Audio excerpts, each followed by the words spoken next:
What's up, guys? I thought we'd have a little discussion about the negative effects of anger because I have suffered from anger like crazy. And I wrote something, and I got some Bible verses to back it up.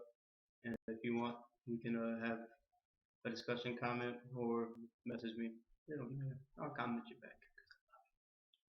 Sister of Christ. Let's start off with this. Lord, the walk is getting harder, feeling blind. The road is getting harder, finding you is harder. I know you're with me, but I'm feeling so alone. Getting hit left and right, my heart feels like a stone. Don't even know why I fight, though the devil's creeping up from the side. Please God, show me something. Come rescue me, be my knight. Show me dark from light, show me wrong from right. Keep me in your light, God, and give me sight. Grab my hand, Lord, I need you. To walk right beside me, you came right on cue. Just give me a sign that it's gonna be alright. I keep having thoughts, man, I can't sleep at night. Wrap me in your arms and hold me tight. I'm trapped no longer. What you said was true. You kept your promises. Don't know why I even doubted you. I sleep at night now in peace. The pain has ceased. Your love is like a fleece and it surrounds me. I live my life for you because you are the centerpiece. For the devil I rebuke. What I say is from the heart. No longer walk in the dark. You are my spark. All the pain stops here. As long as God's in my life, I will have no fear. Equip me with this fear. Call me cold because I'm a warrior. No longer walking on the foul line. God hit that RBI line drive. Cry no more tears. God said it ends here. I wrote that between ninth grade and like 5 minutes for the video. So that's why it's kind of cheesy, but it's true. Um, and three main verses that helped me a lot when I'm going through it, going through my anger phase, was Psalms 33:8. It goes, refrain from anger and forsake wrath. Fret not yourself; it only tends to evil. A little discussion on that is, when do you do stuff that you normally wouldn't do when you're mad, right? Yep. Um, why do people kill people? Because they're mad at them. Why do why does road rage happen? Because the slightest thing, don't use your blinker. Oh, he cut me off. Man, I've read people got shot because of that. Like that's not even that big of a deal. I mean, we got people sex trafficking kids, and we're worried about somebody not using their blinker. We need to get our priorities in check, man. Another one is James 1:19. Know this, my brothers, let every person be quick to hear, slow to speak, and slow to anger. That's why God gave you 2 ears and one mouth. Because if you're always talking and always shouting at your problems, how are you going to hear what other people need prayer for? How are you going to hear what God is wanting to tell you? And how are you going to hear what that person's situation is so you can help them out? Right. And it's slow to anger because what if somebody just like does something so small and stupid and you get mad about it for no reason and then it costs them their life or you your life. Like it's not worth it to like go shoot somebody because they didn't use their blinker or something like that. It's so stupid, man. And then another one was Proverbs 29:11. A fool a fool gives full vent to his spirit, but a wise man holds back quietly.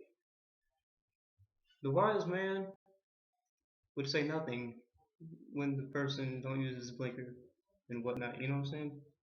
Um, because like in the past, my mom is done things that a normal person would get mad at, but I would get mad at her and she would cry, and I used to laugh at her, and I wouldn't do that no more, man. I tell you that right now. It breaks my heart to see my mom cry, and my anger has caused holes in the wall, uh, caused my sister to be scared of me, my little brother to be scared of me, and it sucks, man. It really does suck. And like being a Christian isn't easy though because you'll face persecution. Um, you face persecution from the Christians that think they're perfect when you're living the not perfect life, when you're smoking and whatnot. You got Christians that will badmouth you, and then because you're worldly, you'll get mad and either shoot them or fight them or whatever you want to do. But the same thing applies to Christians. Like the same thing happens to Christians. Like they'll get made fun of because they believe in God and Jesus, and they'll get laughed at, talked about, and whatnot. But because you're a Christian, now you got to handle it wisely. Like it said, the last verse I read. You gotta serving Christ. You gotta represent Him as Pro says. You gotta be on 116. You gotta keep it. And so Brock says you gotta keep it 100. You just got to be a totally different person. You cannot be that angry individual that you were before you met Christ. And now, me and my mom, we have a great time. Me and my sister get along a whole lot better. My little brother, he, like yesterday, he said, I'm gonna go jump with you on a trampoline. Man, it's not that, big a deal. You go jump me on the trampoline. But from what he has said, like, Bubba, you scare me, to, hey, Bubba, you gonna go jump with me on a trampoline? Like, that's not that big a deal to like normal people, but for me, because I've been on that side and this side, it's a big difference and it feels so much better. And makes you so mad, 11th grade, going in 12th grade.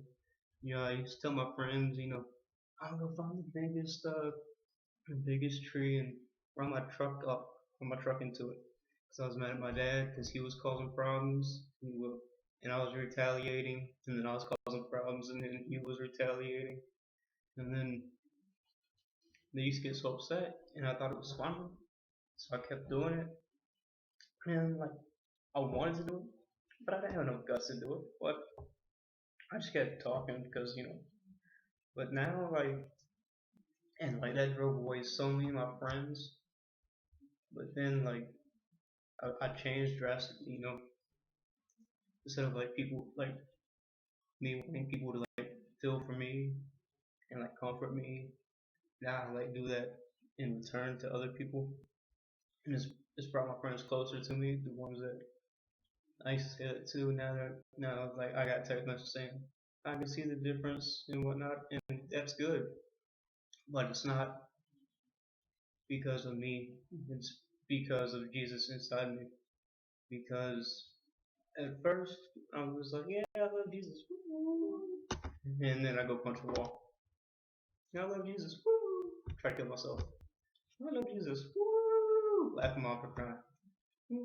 That was the fake Jesus, quote unquote fake Jesus.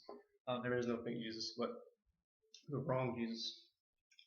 I had this image of this Jesus that I wanted to like be okay with my anger, and I wanted God to love me even though I was hating other people and not loving other people. But now I realize that uh, God's love, man, God's love, and yes, God did get mad. He went and flipped tables over in in a in the temple, but it was righteous anger. You can have righteous anger, and it was for the good of everybody because he was driving out the fakes to keep the temple pure. So you can have righteous anger, but it's how you handle it and what you do with it that determines what kind of man you are. Well, that's it for this one. Aloha, much love. Hope everybody's having a blessed morning, night, midday, whatever part of the world you're in.